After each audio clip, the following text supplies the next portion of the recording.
This episode of Soldier Knows Best is brought to you by Audible.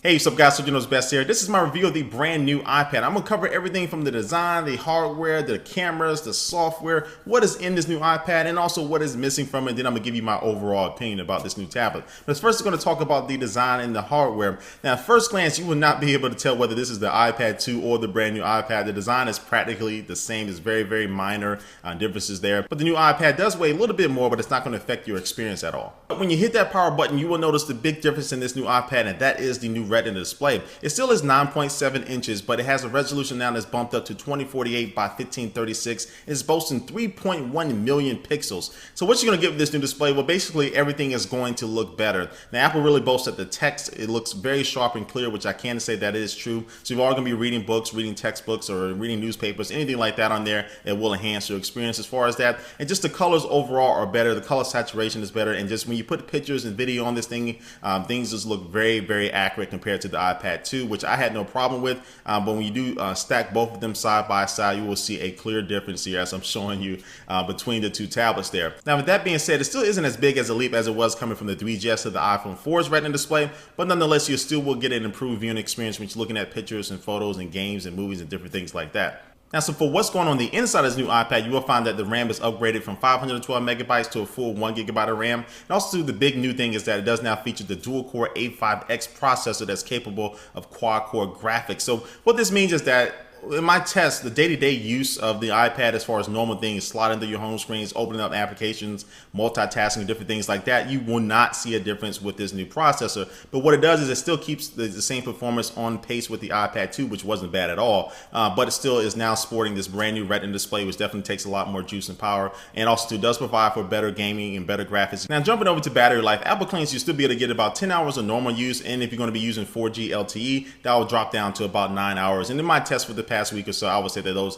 battery claims are pretty accurate. Now, I also must let you know that some users are reporting that in the bottom left-hand corner of their new iPads, it's warming up more than normal. And this is more than likely due to the battery. And I did experience this, but it never got too hot to the touch, nothing like that. It was just kind of weird that this one part of the iPad is warmer than the rest of it. Now, Apple did release a statement saying this new iPad still operates within their normal heating guidelines. So I don't expect this will be a huge, massive problem, but more than likely, they'll probably fix this in the manufacturing process here soon. It's not that hot.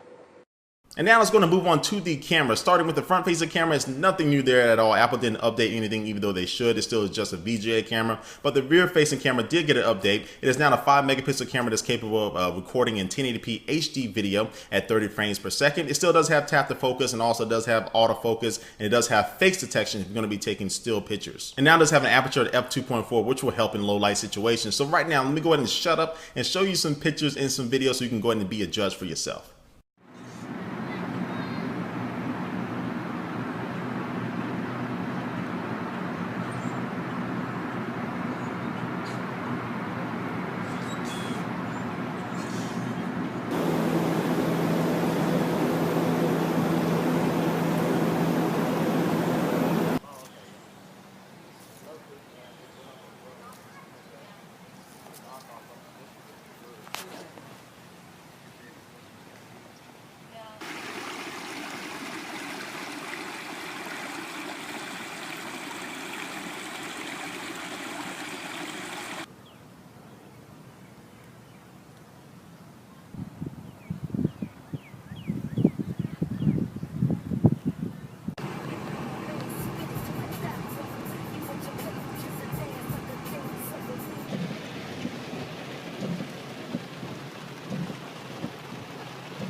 As you can see, the cameras are definitely improved from the iPad 2, which a lot of people were requesting, and I did like the results of what I got from not only photos, but also the video. So now let's go to move on to the 4G LTE speed test. This new iPad does come in different variants. You can get a Wi-Fi only version. Also, you can get AT&T or Verizon version of this new tablet, and both of these do offer LTE capabilities to get really, really fast data speed. So right now, I'm about to show you some of the speed tests that I've got with the Verizon 4G LTE iPad. Now, I've gotten results of 20 up and 20 down in some cases, so the speeds are rock solid, and I do like that the Verizon version of this new iPad does allow you to do the mobile hotspot feature for free. AT&T doesn't even give you an option for that. So these new 4G LTE speeds are definitely welcome, but don't fret, if you're not in the 4G LTE era, you can still surf on the 3G networks of both these carriers. As far as software, it's really not that much new with it. You do have the ability now to do voice dictation.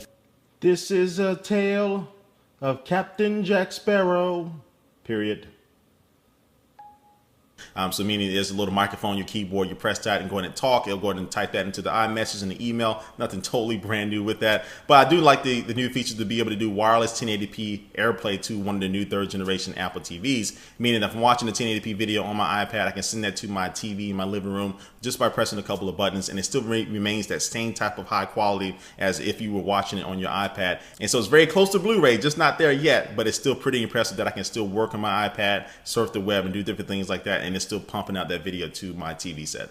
Alright guys, I just showed you everything this new iPad can do, and now to my overall opinion. But there are a good amount of things that you can like about this new iPad. There are some things that could have been improved. The FaceTime camera should have been bumped up to at least 720p HD, just in my personal opinion. And also the lack of Siri, even though this hardware is capable of running it, is something that is just kind of weird and makes you scratch your head why they didn't put Siri in this new iPad. And also too, even though the heating issues aren't really a big deal that's going to affect your overall experience, that is something that could be improved and fixed in the future. And now don't knock Apple for not putting in quad-core processor in this new iPad, but it does make you wonder where this iPad could have been and what it could be doing with that extra horsepower, especially that we know its competition are going to be packing that in almost every tablet that comes out this year. And if you look at all the good things that this new iPad does, you will see that Apple did all the necessary fundamental updates to it. They improved the graphics performance, so you can be able to see already, you can see some games that are taking advantage of it. They look really amazing, and then you add that on this new Retina display, which will make everything better, and you really won't notice a difference until you see the iPad 2 next to one of these brand new iPads, but it does make your overall experience better. And the cameras are improved, which the cameras are probably the worst part of the iPad 2.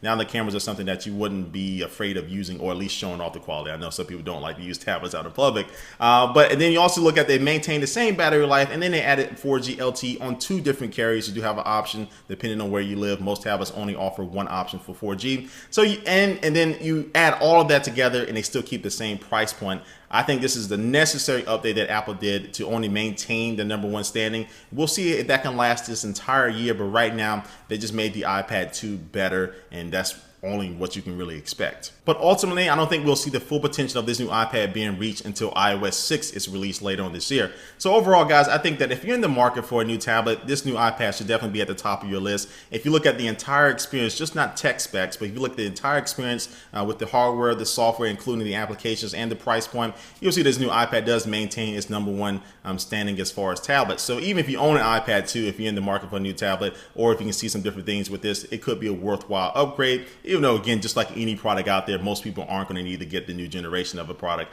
just because they have the last version. So anyway, guys, this is my total review of the new iPad. Check out all my other videos covering the iPad on my YouTube channel if you haven't already. But before we head out of here, I'm going to take one last look at our sponsor for this video.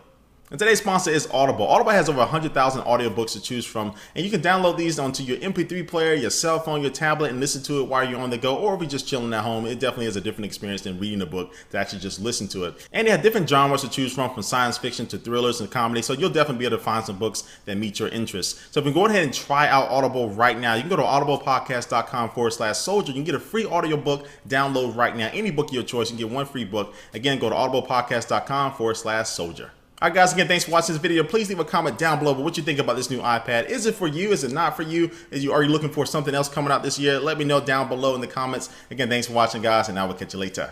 Peace.